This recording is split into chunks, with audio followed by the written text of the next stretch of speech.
আমি একটা ডাস্টবিনের প্রেমে পড়েছিলাম। আমি মন থেকে চেয়েছিলাম সে শুধু আমারই হোক। আমি সবসময় তার পাশে থাকতাম, চাইতাম অন্য কেউ যেন তার ভেতরে কোনো ময়লা না ফেলে।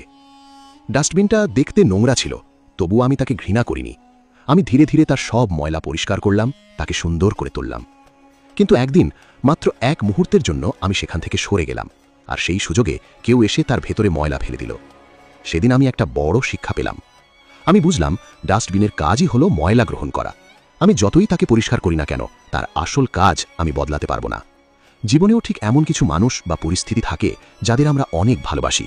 আমরা তাদের বদলানোর চেষ্টা করি, তাদের জন্য অনেক কিছু করি, তবুও তারা শেষ পর্যন্ত নিজেদের স্বভাব অনুযায়ীই চলবে। তাই একটা কথা মনে রাখবেন, কাউকে ভালোবাসা ভালো, কিন্তু নিজের শান্তি নষ্ট করে কাউকে বদলানোর চেষ্টা করা ঠিক নয়। যে মানুষ আপনাকে মূল্য দেয় না, তার পেছনে নিজের পুরো জীবন নষ্ট করবেন না। কারণ সবকিছু যত্ন করে ধরে রাখা যায় না।